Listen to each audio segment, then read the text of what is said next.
사랑하는 새나 친구 여러분 안녕하세요. 여러분과 함께 토요일 말씀을 묵상할 김기랑 목사입니다. 세상에는 우리가 듣기 좋아하는 말이 있고 듣기 싫어하는 말도 있습니다. 여러분은 어떤 말을 듣기 좋아하고 또 어떤 말을 싫어하시나요? 우리는 보통 사랑, 은혜, 축복과 같은 말들을 좋아합니다. 이런 말들은 우리의 마음을 따뜻하게 해주죠. 우리가 듣기에 불편해하는 말은 어떤 것이 있을까요? 무엇보다도 아마 심판이라는 말일 것입니다. 심판이라는 말을 듣고 싶어하는 사람은 없을 것입니다. 누구나 심판이라는 말을 들으면 두려움을 느끼게 됩니다. 누구도 하나님 앞에 떳떳하게 설 수 있는 사람은 없기 때문입니다. 그러나 우리가 듣기 불편하고 두렵다고 해서 또 우리가 듣지 않고 말하지 않는다고 해서 하나님의 심판이 무의미한 말이 되는 것은 아닙니다. 하나님의 심판은 존재합니다. 하나님께서 정하신 일이기 때문입니다. 그렇다면 우리는 심판이 우리에게 두려운 것일지라도 심판에 대해서 바르게 인식하고 살아가야 할 것입니다. 우리는 오히려 심판을 준비하며 살아가야 하는 것입니다.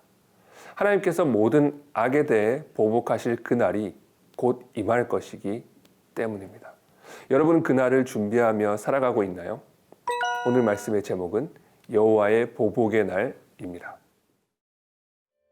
오늘의 말씀은 예레미야 51장 1절에서 14절입니다. 여호와께서 이렇게 말씀하셨다. 보라, 내가 파괴자의 영을 일으켜 바벨론을 렙가메에 사는 사람들을 치게 할 것이다. 내가 이방 사람들을 바벨론으로 보내 그들이 그를 키질하고 그의 땅을 황폐하게 할 것이다. 그의 재앙의 날에 그들이 사방에서 그를 칠 것이다. 활 쏘는 사람이 활을 당기게 하지 말고 그가 일어나 갑주를 입게 하지 말라. 그의 젊은이들에게 인정을 베풀지 말고 그의 군대를 완전히 멸망시키라. 그들이 갈대아 사람들의 땅에서 살해되고 그들의 거리에서 치명적인 상처를 입을 것이다. 이는 이스라엘과 유다가 이스라엘의 거룩한 분을 거역해 그들의 땅이 죄악으로 가득 차 있었을지라도 만군의 여호와 하나님이 그들을 버리지 않았기 때문이다. 바벨론 한가운데서 도망가라. 각자 자기의 목숨을 구하라. 바벨론의 죄악으로 인해 멸망당하지 않도록 하라. 지금은 여호와의 보복의 때다. 여호와가 그에게 복수할 것이다. 바벨론은 여호와의 손안에 있던 금잔이었는데 그가 온 땅을 취하게 했다. 민족들이 거기에 담긴 포도주를 마셨다. 그러므로 민족들이 그 포도주를 마시고 미쳤다. 바벨론이 갑자기 쓰러져 파멸할 것이다. 그를 위해 울부짖으라. 그의 고통을 위해 향유를 준비하라. 혹시 그가 치유될지 모른다. 우리가 바벨론을 치유하려고 했으나 그가 치유되지 않으니 그를 버리고 각자 자기 땅으로 가자. 이는 그의 심판이 하늘에까지 다다르고 창공에까지 올라갔기 때문이다. 여호와께서 우리 의를 드러내셨다. 오라, 우리 하나님 여호와께서 하신 일을 시온에서 선포하자. 화살을 갈고 방패를 들라. 여호와가 메대 왕들의 혼을 일으켰다. 바벨론에 대한 그의 목적은 바벨론을 멸망시키는 것이다. 이는 이것이 여호와의 보복, 곧 성전을 파괴한 이들에 대한 복수이기 때문이다. 바벨론 성벽에 길을 세우라.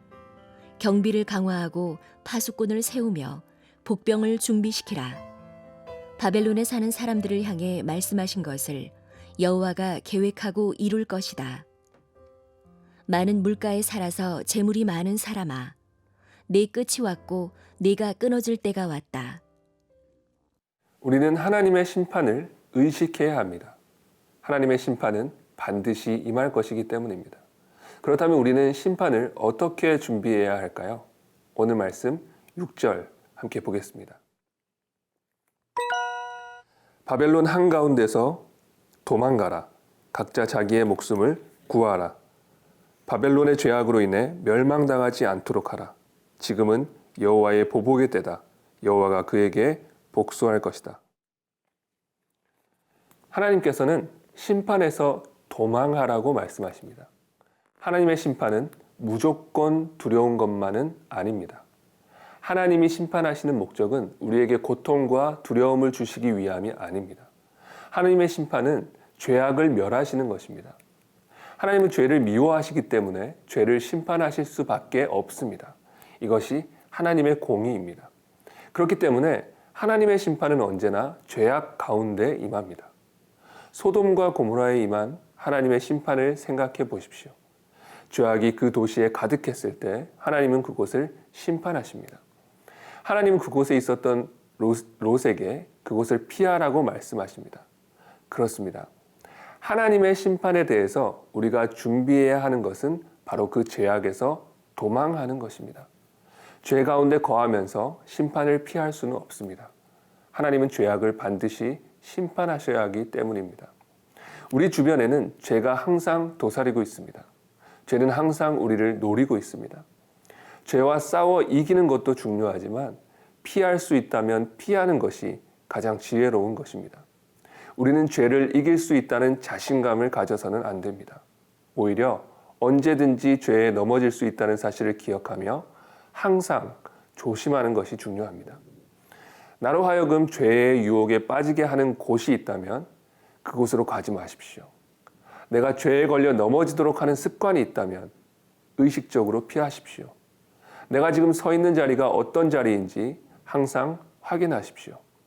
항상 죄로부터 거리를 유지함으로 거룩한 삶을 살아가는 새나 친구들이 되기를 축복합니다.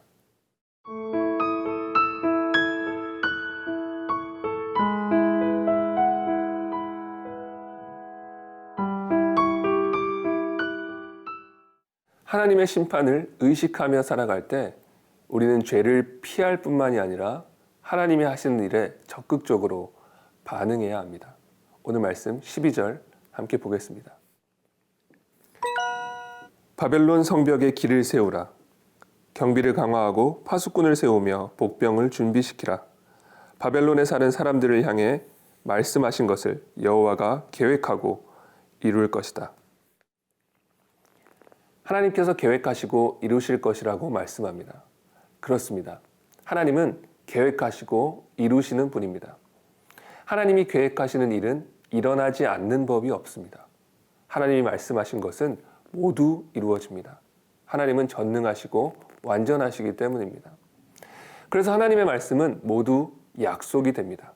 하나님께서 심판을 계획하셨다면 그것은 반드시 이루어집니다. 우리는 그 뜻을 막을 수 없습니다. 심판은 피할 수 없습니다. 그러므로 우리가 해야 할 일은 하나님의 뜻과 계획에 순종하고 따르는 것입니다. 하나님이 하시는 일에 반응하고 동참하는 것입니다. 하나님은 온 우주의 창조자이자 주인이십니다. 그러므로 하나님은 창조주로서의 권리를 가지고 계십니다. 우리는 이것을 하나님의 주권이라고 이야기합니다. 주인의 권리입니다. 하나님은 주권으로 역사를 이끌어 가십니다. 결정하시고 이루십니다. 그러므로 우리는 주인 되신 하나님의 뜻에 순종하고 따라야 합니다. 죄의 자리에 앉지 않고 하나님의 편에 서야 합니다. 그렇게 하기 위해서 우리는 항상 하나님의 말씀에 귀 기울여야 합니다. 하나님의 말씀을 통해 하나님의 뜻이 무엇인지 항상 깨어 분별해야 합니다. 그렇게 하나님의 마음을 깨닫고 반응하는 것입니다. 뿐만 아니라 오늘 말씀 10절에 보면 하나님이 여호와께서 하신 일을 선포하자라고 말씀합니다.